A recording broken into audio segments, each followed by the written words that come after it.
Eu queria convidar você a abrir a palavra do Senhor no livro de 1 Reis, capítulo 19. Eu quero dar sequência àquilo que eu comecei a falar na quarta-feira. Quem estava aqui na quarta-feira ouviu a palavra a solidão de Jesus. Eu comecei a falar sobre esse momento antes de Jesus chegar ao Calvário. Nós começamos a conversar sobre aquele momento em que Jesus fica extremamente sozinho. Ele fica tão sozinho que ele fica sem a presença dos seus amigos.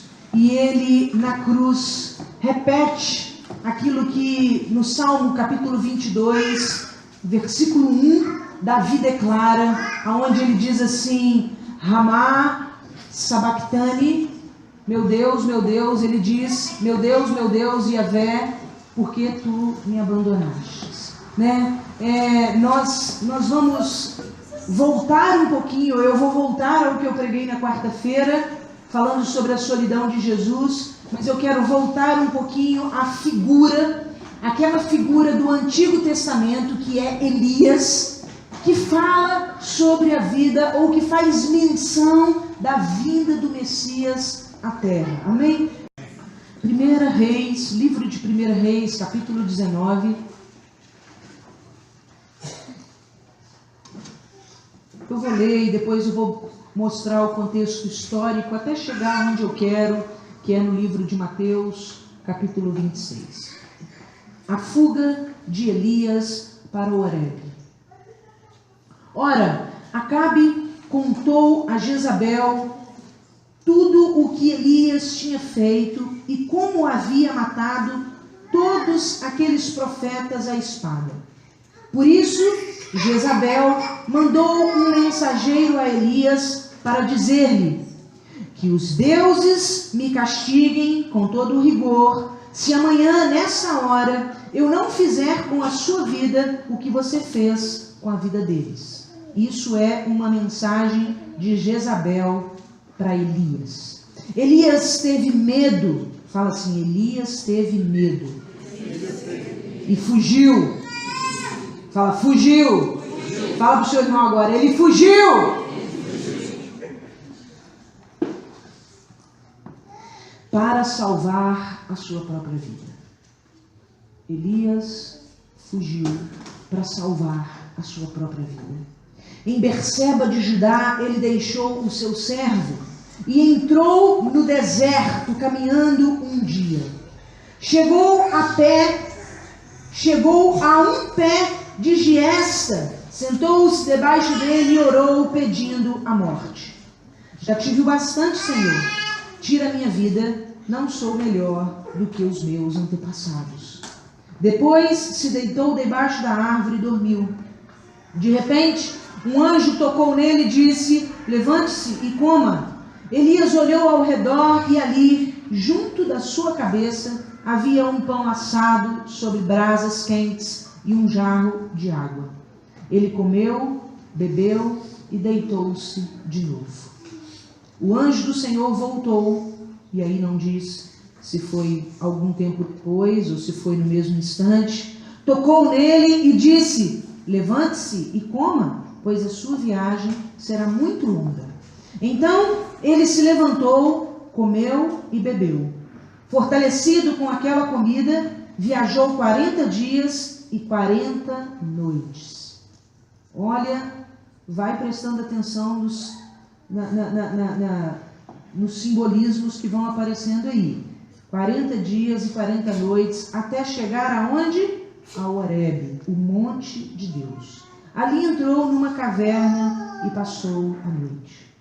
A palavra do Senhor veio a ele. Diz assim: a palavra do Senhor veio a ele. O que você está fazendo aqui, Elias? Ele respondeu: tenho sido muito zeloso, cuidadoso pelo Senhor, o Deus dos exércitos. Os israelitas rejeitaram a tua palavra, quebraram os teus altares e mataram os teus profetas à espada. Eu sou o único que sobrou e agora também estão procurando matar-me. O Senhor lhe disse: saia e fique no monte, na presença do Senhor, pois o Senhor vai passar.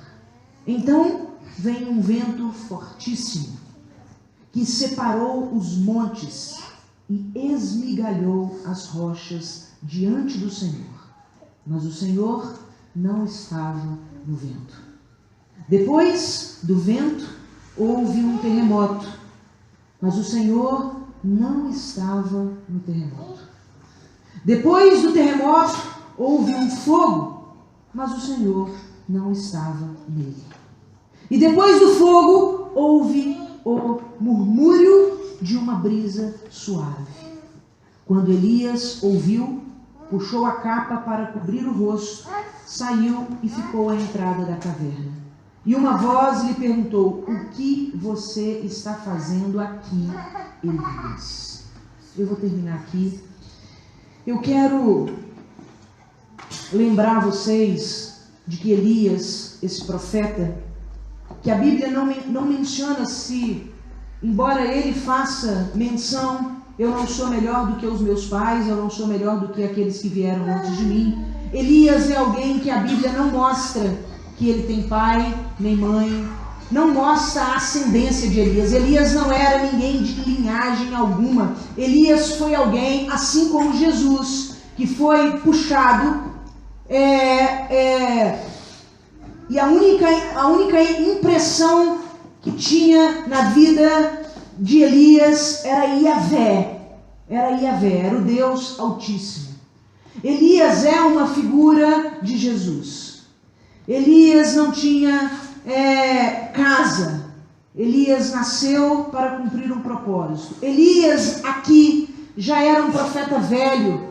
Elias já havia andado muito na terra. Elias já tinha feito coisas extraordinárias. Deus fez grandíssimas coisas através de Elias. E Elias, querido, embora um profeta muito triste, passara por pouquíssimas frustrações na vida dele. Aquilo que Deus falava com Elias, Deus logo fazia. Eu não me lembro, assim, tirando esse medo de Elias e das tristezas de Elias, a gente sabe que Elias tinha um comportamento depressivo, mas tirando isso, Elias nunca havia sido frustrado por Deus. Nunca Elias havia desafiado alguma coisa ou dito alguma coisa que não teria se cumprido. Elias foi aquele que desafiou os 450 profetas de Baal, bem aqui, logo atrás desse cenário que a gente acabou de ler. Ele inclusive caçoa. A palavra fala que havia 450 profetas de Baal, a qual o rei Acabe, que era o rei de Israel, casado com Jezabel, havia formado esses profetas falsos. E esses profetas faziam muitos sinais naquela terra. E um dia Elias virou e falou assim: peraí, porque sabe o que acontece? Acabe vira e fala assim: Elias, você está trazendo baderna para a minha terra. Para com isso. Gente, lembrando que Acabe tinha linhagem. Acabe era rei de Israel. Acabe foi escolhido por Deus. E de repente Acabe se casa com uma mulher que desvirtua Acabe de toda a adoração de Deus. Tira Acabe do prumo. E eles formam profetas de Baal. E a palavra, olha, Jezabel, que é uma rainha, essa Jezabel morreu comida por cachorros. A palavra fala que Deus poupou Acabe, mas não poupou os filhos de Acabe, porque Acabe tinha essas raízes e ele se lembrou e ele se arrependeu. Antes da sua esposa morrer, Acabe se arrependeu por ter desviado os filhos de Israel da presença de Deus. Aí Elias chega e vira e fala assim: eu estou trazendo desordem para a cidade só porque eu estou aqui no meio da rua pregando, falando? Você está chamando isso de desordem? Desordem trouxe você e a sua esposa para essa cidade, pois vocês quebraram os altares de Deus, vocês fizeram poste de ídolos, vocês beijam as estátuas com os nomes, com as coisas. Vocês quando vocês compram um carro, trazendo para a nossa realidade, vocês o beijam e dizem: louvado seja o nome do Senhor. Quando vocês estão prestes a comprar apartam dos seus amigos porque a sua vida melhorou. Olha, trazendo para a nossa realidade, mostra o seguinte: Acabe estava ficando ali com os deuses dele, se individualizando e largando o Senhor dos exércitos de fora. E Elias entra em crise, porque ele começa a dizer: só eu vou para a rua, só eu clamo, só eu falo o nome de Jesus, só eu bato na porta dos outros e falo: você quer receber uma oração em nome de Jesus? Eu não vim aqui em nome de igreja, eu não vim aqui ganhar ninguém para mim mesmo, eu não vim aqui ter liderança própria, eu vim aqui para falar assim: querido, eu sei que você está em pecado, eu sei que a sua vida não está muito boa, mas o nosso Deus é um Deus misericordioso e perdoador. Eu não vim aqui para cobrar nada de você, eu não vim aqui para requerer nada de você, eu só vim aqui para dizer: perdoados estão os teus pecados, volta para Deus. E Elias começa a se queixar dizendo: só eu faço isso, eu estou muito cansado, eu estou muito pesado. E esse homem, esse Elias, desafia os profetas. Esses profetas, a palavra diz que Elias vira e fala, começa a caçoar deles, porque era para... Lembra que colocaram um sacrifício no meio e Elias desafiou? O fogo que desceu do céu e consumiu esse holocausto, o Deus dele é verdadeiro. Foi isso que Elias fez. Elias virou para Elias de um lado, os 450 profetas do outro, aqui no meio. Vamos colocar aqui um holocausto aqui. Quem clamar, ó povo de Israel, preste atenção no que eu estou falando. Quem clamar, e o Deus que descer do céu com fogo e consumir isso aqui, este Deus deve ser adorado. E os profetas de Baal ficaram lá, clamando a Baal: desce fogo, desce fogo, desce fogo. Isso demorou tanto tempo, que Elias começou: gente, grita mais alto. Ele não está escutando não. Ele é surdo, ele deve ser surdo, ele está com problema de ouvido. Ei, grita mais alto aí. A palavra fala que esses pastores, esses profetas, ficaram entorpecidos. Você consegue imaginar essa cena? Eles ficaram entorpecidos, eles ficaram grogues. E eles começaram a gritar. Parece alguns pastores que a gente vê na televisão. Entorpecidos, grogues. E gritando cada vez mais alto e falando cada vez mais absurdo. A gente estava numa pousada esse final de semana e lá só tem TV aberta. E essas TVs abertas, eu não sei o que é isso. As igrejas compraram todos, né, os canais. Você vai passando assim, um canal atrás do outro, só vai falando besteira.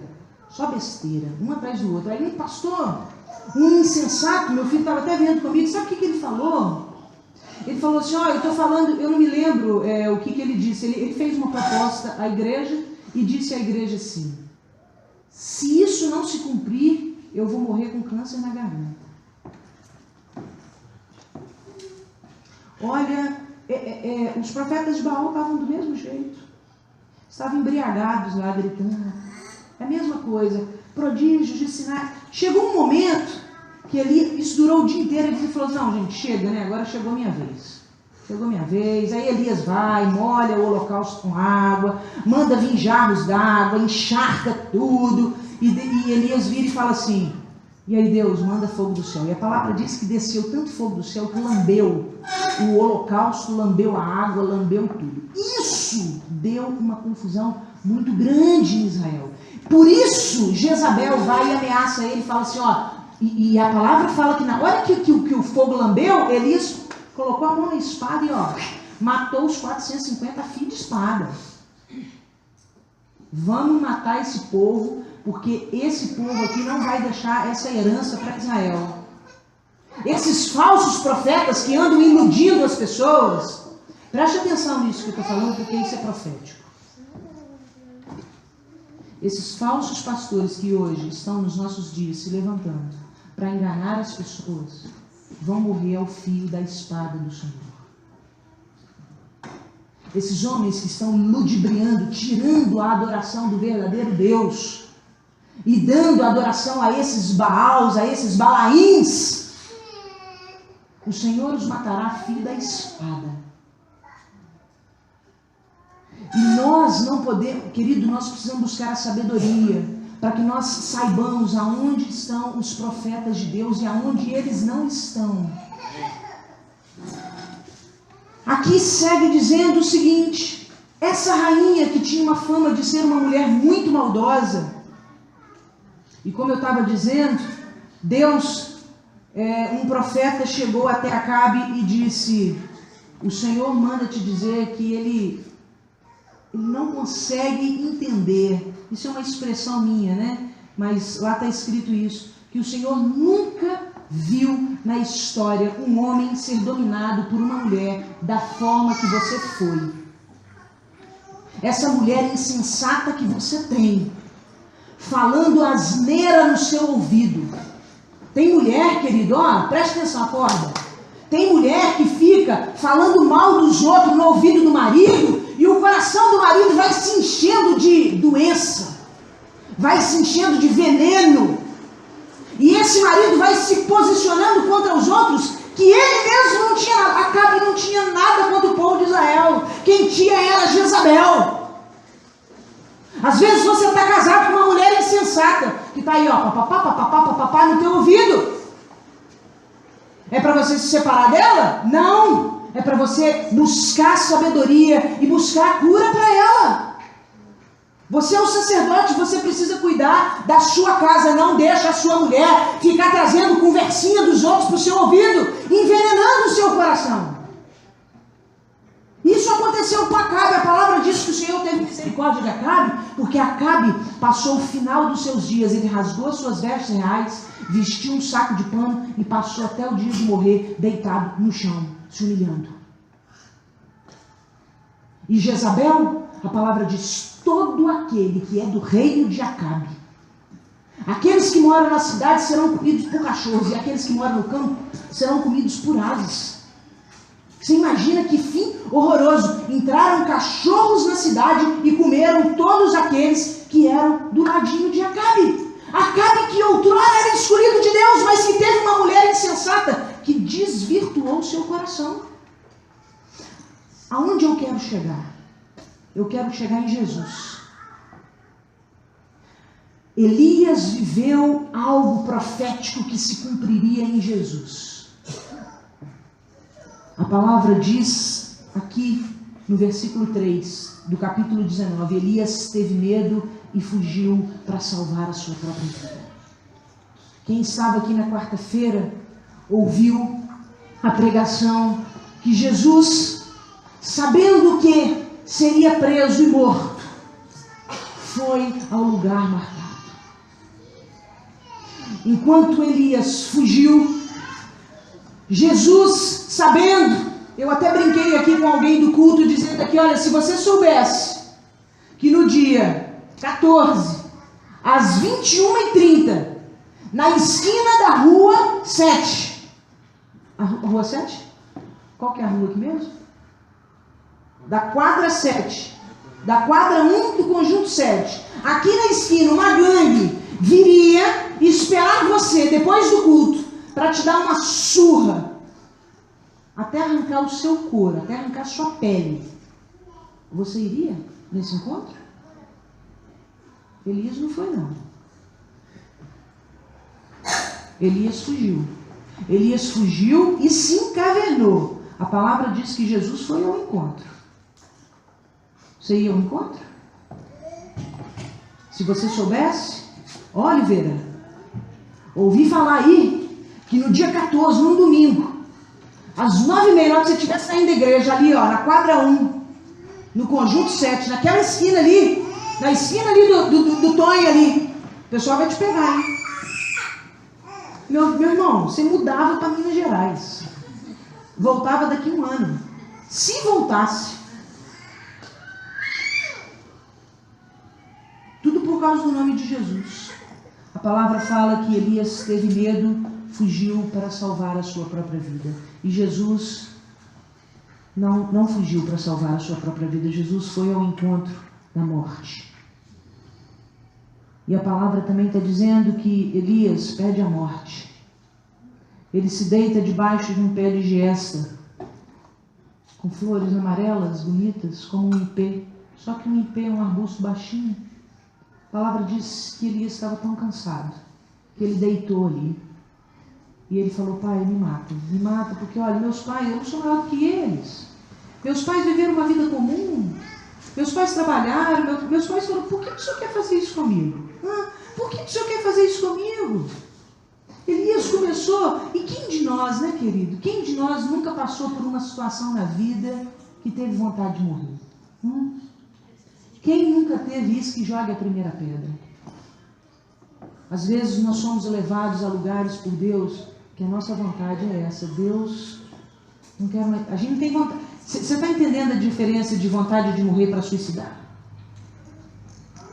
Não é que a pessoa quer suicidar, não. A pessoa está tão cansada que ela fala, Senhor, leva a minha vida.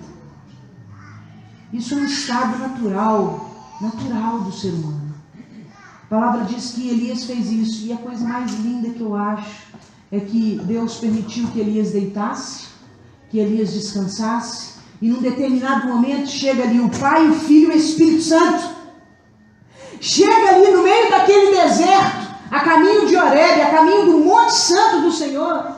Chega ali a palavra quem, querido? A palavra diz que Jesus é o verbo que se fez carne. Chega ali a palavra, chega ali o pão numa chapa quente, com uma água, que é o Espírito Santo, para Elias beber. Você quer saber como que Deus vai cuidar de você quando você estiver nesse estado de cansaço? É desse jeito.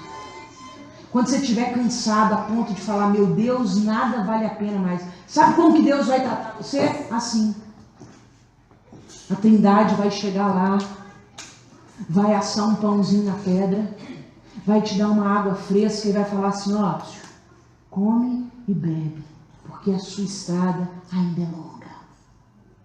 Você não vai morrer agora não, porque os meus planos não podem ser frustrados. Embora você tenha feito planos para morrer, para desistir, para parar no meio do caminho, porque a tua carne é fraca, eu quero te dizer, eu sou a sua força. Amém. E a palavra diz que o Pai, o Filho e o Espírito alimentam Elias, e Elias dorme de novo. Parece brincadeira. Fez igual os discípulos de Jesus. Jesus indo para o Getsemane, para o lugar da prensa. Jesus sabia que os soldados romanos iam chegar ali e iam prender ele. E dali para frente era só escárnio, cuspe, coroa de espinhos, açoites. Jesus vira para os discípulos dele e fala assim, vigia comigo, estou me sentindo tão sozinho. A palavra diz que eles dormem, que por 3 vezes Jesus diz, ei, fica comigo, eu vou ficar muito sozinho, eu preciso saber que vocês estão comigo.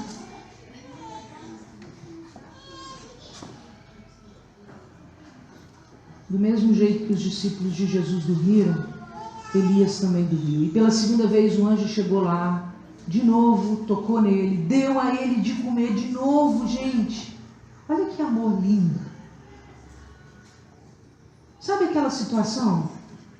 Talvez você esteja nessa situação hoje, saiu da sua casa com o coração amedrontado, estremecido, e quando chegou aqui, me ouve dizer, Deus vai falar com você hoje, e imagina se depois desse culto, que Deus vai falar, você ainda assim chega na sua casa e desanima. Aí eu quero que você se lembre de Elias. E eu quero que você saiba que Deus vai ter paciência com você de novo. E de novo. E de novo. Até que você se recomponha. Até que você se fortaleça por completo. Até que você volte a caminhar. Em nome de Jesus, todo lugar de prostração, de desânimo que você está, você não vai permanecer. Deus vai levantar você. Deus vai voltar a colocar os sonhos dele dentro do seu coração. Deus vai colocar de novo dentro de você a esperança. Se você está andando muito isolado esses dias, se só quem presta hoje em dia são aqueles que estão dentro da sua casa, porque os seus amigos você já desistiu deles, eu quero te dar um sinal. A esperança está morrendo dentro de você. Sabe quando é que a gente se isola? Quando a gente perdeu a esperança. Porque quando a gente está esperançoso, a gente quer contato, a gente quer estar perto, a gente quer estar junto, a gente quer falar, a gente quer abraçar. Não é assim? É assim ou não é, igreja? Ou não é com você assim? Eu, quando estou com esperança, eu quero cantar, eu quero falar para as pessoas, eu quero dizer, nossa, como você é bonita. Às vezes a pessoa está um bagaço, mas você está achando ela linda. Porque seu coração está com tanta esperança. Você é capaz de olhar para alguém que está um bagaço e falar assim, nossa, Jesus é capaz de restaurar você. Me restaurou, não vai restaurar você? Não é assim. Só que Elias, lá no versículo 9, parte B, não, versículo 9 inteiro, ali entrou numa caverna e passou a noite. E a palavra, que é Jesus, veio a ele. O que você está fazendo aqui, Elias? Jesus foi perguntar para ele, eu não disse para você ir ao monte de Deus? O que você está fazendo dentro da caverna? Por que você está escondido? Querido, o Monte Horebe é o monte aonde Deus ardeu a sarça e Moisés ficou face a face com o Senhor. O Monte Horebe é o monte aonde depois Moisés subiu nele e recebeu os 10 mandamentos. O Monte Horebe é o monte aonde Davi se esconde de Saul. Caverna de Adulão. Nesse lugar de poder, Jesus, que é a palavra, disse, vá para o monte, porque lá Deus falará com você. Ele respondeu, tenho sido muito zeloso, os israelitas rejeitaram a sua aliança. No versículo 11, o Senhor lhe disse, saia e fique no monte na presença do Senhor, pois o Senhor vai passar. Querido, preste atenção. Vamos supor que você está lá na sua casa, certo? Você vem à igreja e aqui você recebe uma palavra dizendo o seguinte: a igreja do Senhor viva e eficaz, conforme a palavra determinou que ela fosse, passará na sua rua amanhã, às 7 horas, cantando louvores, hinos de adoração, e todo aquele que chegar na porta da sua casa será curado. Vamos supor que Deus nos dê essa palavra, que foi o que aconteceu com Elias. O grande profeta Elias, aquele que não havia sido frustrado por Deus, tudo que Elias se propôs a fazer se cumpriu. Um belo dia na vida de Elias, Deus vira para ele e fala, vai para o Monte Horebe, porque Deus vai passar. O que Elias faz? Deus fica lá? Elias fica lá esperando Deus? Hein, gente? Acorda! Elias vai e se caverna. Elias vai e entra para dentro da caverna e lá ele fica. Deus vai passar? Tá bom. Deixa ele passar, eu não quero mais viver.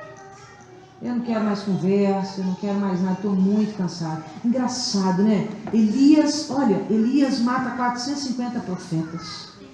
Elias clama e o fogo do céu desce. Elias é aquele que sobe com os companheiros dele e fala do tamanho da mão de um homem, vem uma nuvem preta e vai chover. Elias profetiza chuva abundante num lugar que não estava chovendo.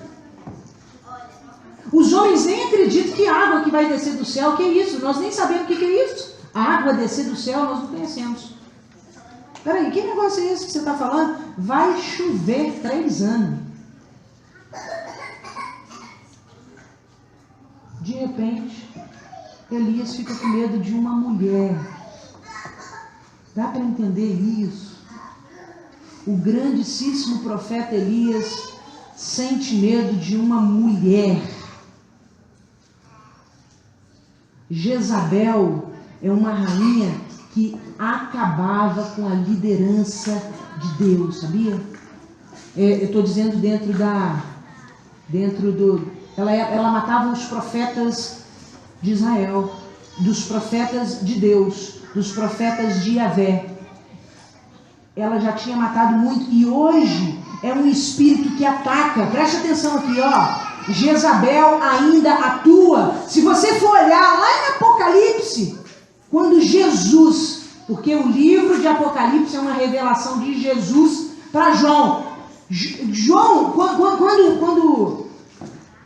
quando Jesus está falando com João a respeito das 7 igrejas, ou seja, dos 7 comportamentos que podem acontecer nos seios das igrejas, e isso diz respeito a mim e a você, não interessa de qual denominação você é, não interessa de onde você veio, diz respeito a 7 igrejas de Apocalipse, fala a meu respeito e ao seu respeito.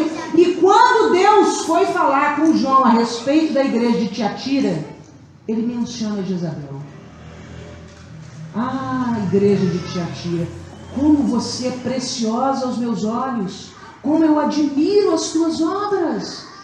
Quantas coisas boas vocês fazem.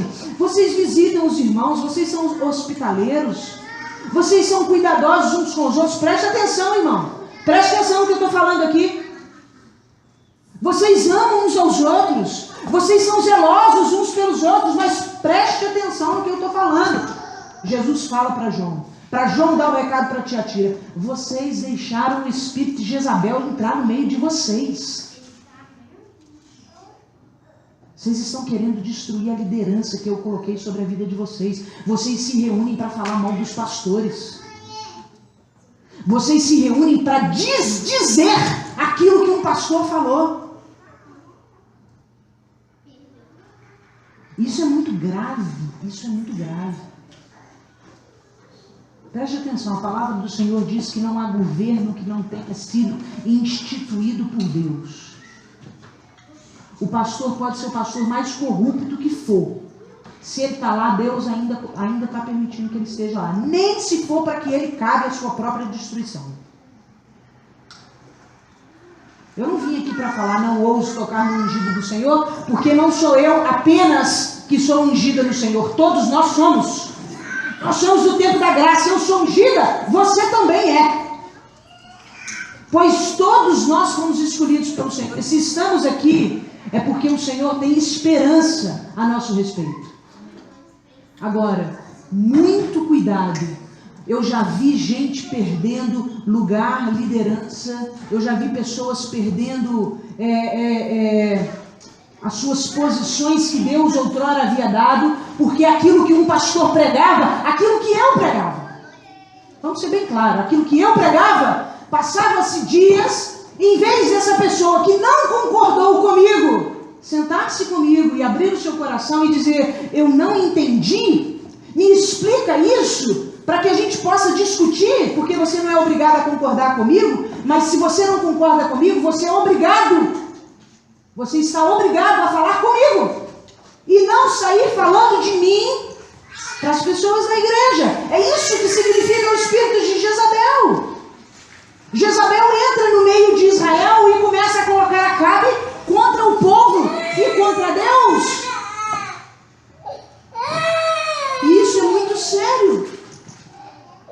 Se você não concorda com a forma como o altar está posto aqui, você tem que me procurar. Você não pode procurar o seu irmão e começar a dizer: não concordo com isso que a pastora falou, eu não concordo com isso.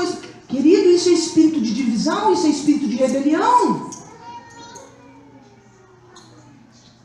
E quem vai pagar o preço é você.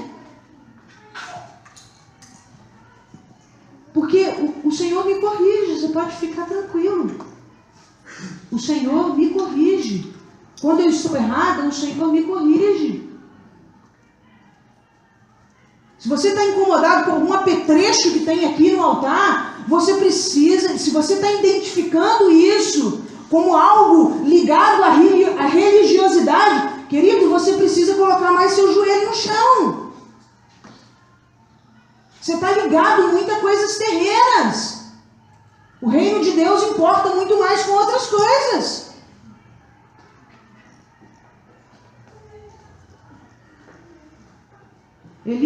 esconde dentro da caverna e não quer mais saber. Quer morrer e que todas as coisas que... Aí eu fico assim, pensando, né? Deus manda um vento. Elias está dentro da caverninha lá, escondidinho. Deus manda um vento, querido, que racha a rocha. Imagina a barulhada que foi isso. Elias nem se mexeu. Elias estava tão no fundo do poço que coisas graves estavam acontecendo ao redor dele. Coisas graves. Aquela rocha podia fender a ponto da caverna rachar no meio e Elias cair na fenda e morrer. Elias, ó, estava nem aí. Passou um vento, depois veio um terremoto e sacudiu tudo aquilo que o vento rachou, o terremoto sacudiu. Depois desceu fogo do céu e Elias continuou lá dentro. A palavra, sabe, às vezes os irmãos vêm à igreja. Eu tenho nessas minhas viagens visitado algumas igrejas e eu vejo que o movimento apostólico está perdendo força. Eu visitei uma igreja que eu vejo que o pastor daquela igreja, um homem honrado, dedicado, ele tem só 30 anos que ele é pastor só. Ele não tem mais voz dentro da igreja. Você sabe por que o pastor não tem mais voz dentro da igreja? Porque os líderes daquela igreja dão muito mais valor a um movimento missionário do que a um movimento apostólico. Preste atenção, Deus fez uma igreja. E se ele fez uma igreja e enviou 12 pessoas, esse é o modelo de Jesus, o apostolado. Seguir aquilo que os apóstolos fizeram. Não é uma igreja missionária que todo mundo faz o que quer. Do seu jeito. Ou é do meu jeito, ou eu não fico mais. Olha, a igreja missionária, preste atenção nisso que eu estou dizendo para você. Missões tem que estar dentro da igreja apostólica, mas a igreja não pode ser uma igreja missionária. Você sabe por que não? Porque a igreja missionária quer isso daqui, ó. A igreja missionária quer ver a rocha fender. A igreja missionária quer ver o fogo cair. A igreja missionária quer ver o vento, o terremoto sacudir. E se não for isso, não serve. Aí vem Deus, faz esse escarcéu todo, e a palavra diz, em nenhum destes movimentos Deus estava. Nenhum. Nem no fogo que estava caindo, nem no pastor que estava gritando, nem na irmã que estava sapateando, nem na outra que estava tendo visão, nem na outra que estava orando em língua, nem nenhuma desses badernas. Jesus estava na brisa suave, que veio mansamente e soprou no coração de Elias. Elias, de novo, o que você está fazendo aí, Elias? Por que você está escondido aí, Elias? Vem para fora. Eu estou aqui, Elias, no monte. Vem falar comigo. Elias, eu preparei de novo um pão para você, Elias. Um copo d'água. Elias, eu sou relacional, Elias. Elias, eu quero que você sente, eu quero que você converse comigo. Para que você quer tanto barulho? Você nem consegue, eu falo tão baixo. Como é que você vai ouvir a minha voz no meio dessa gritaria? No meio dessa baderna? Aonde um quer aparecer mais do que o outro? Querido, eu estou aqui por permissão de Deus. O dia que Deus falar assim, Raquel, seu tempo deu. Querido, Deus levanta outro e eu vou servir a Deus de um outro estágio, de uma outra maneira, de uma outra forma. Porque eu nunca vou parar de servir meu Senhor. Aprove ao Senhor, desejou Ele no seu coração. Alguém me informa as horas, eu estou perdida. Amém, preciso encerrar. Aprove ao Senhor, há 9 anos atrás, embora eu e o pastor temos 25 anos de ministério, aprove ao Senhor 9 anos atrás nos trazer para cá e dirigir uma igreja. E o dia que o Senhor falar, deu, minha filha, amém. Agora, enquanto eu estiver aqui, me respeite, em nome de Jesus. Me respeite. Deus me colocou aqui, eu sou profeta de Deus na sua vida, o meu marido é profeta de Deus na sua vida.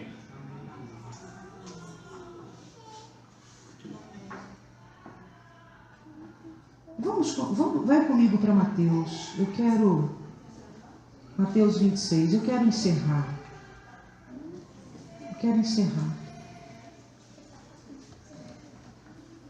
A gente pensa que Deus está em muitos lugares, embora a Bíblia diga que Ele está em todos.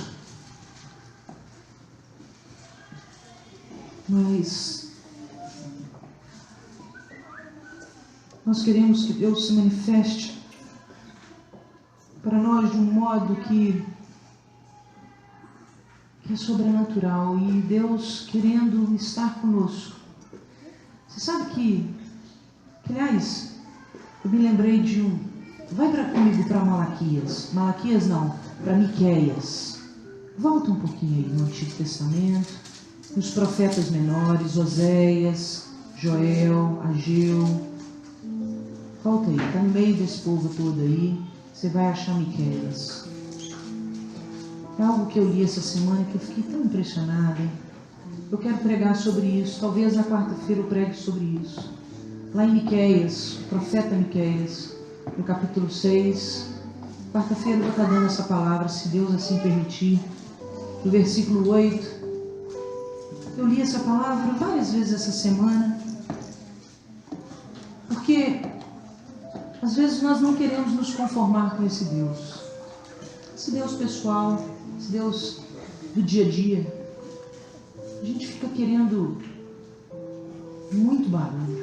Nós somos muito barulhentos, você já reparou? Eu estava na natureza com meu marido e eu amo gente, hein? Eu amo gente, eu sou psicóloga, eu amo gente. Eu sou pastora, eu amo gente. Mas tinha hora que me dava uma raiva de gente. Porque você está lá no meio da natureza, fazendo caminhada. Nós fomos para Pirinópolis, para aquelas cachoeiras. Foi meu aniversário essa semana e eu falei com meu marido, eu quero isso de presente. Eu quero estar em contato com passarinho, com árvore, essas coisas, para descansar minha cabeça. E aí você não sabe o que aconteceu. Numa das cachoeiras que a gente estava lá, um dos rapazes pegou o celularzinho dele, colocou ele numa caixa de som desse tamanho e mó funkão, gente. Não, eu fiquei tendo que pirar. Eu procurei o salva-vidas lá, fiquei com o salva-vidas e falei, meu filho, faz alguma coisa, pelo amor de Deus. Isso, além de ser uma extrema falta de educação, né? É muita falta de noção também. Se a pessoa quer ouvir funk, vem pra cidade. Não vai lá pro meio do mato a 11 quilômetros da cidade, não. Andamos para ouvir funk.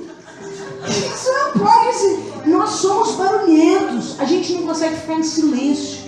E aqui, Deus está falando para Elias aqui. Elias, eu estou na brisa suave. Eu estou no murmúrio da brisa suave. E aí, a gente houve um momento que a gente se distanciou mais das pessoas e deu aquele vento. Até falei com os meninos assim, vamos parar, para. Aí bateu aquele vento. Eu me lembrei dos homens de Deus que andavam sozinhos. E a palavra diz que eles ouviam a voz de Deus no vento. Hoje a gente está aqui gritando aqui, você não está ouvindo? Mas lá em Miqueias 6, versículo 8, diz assim, olha, Ele mostrou a você, ó homem, o que é bom. E o que o Senhor exige? Ele exige que você pratique a justiça, que você ame a fidelidade e ande humildemente com o seu Deus. Vamos ficar de pé. Eu vou dar uma lida aqui em Mateus. Jesus fez esse trajeto que Elias fez. Sabia? Jesus também foi para o deserto. Deus também falou para ele, vai para o deserto. Jesus também ficou 40 dias e 40 noites no deserto, igual Elias. Jesus também se sentiu muito sozinho. Olha o que está escrito em 26, Mateus 26, versículo 36. Fala para mim se Jesus não estava se sentindo sozinho aqui, querido. Então Jesus foi com seus discípulos para um lugar chamado Getsemane e lhes disse: sentem-se aqui enquanto eu vou ali orar.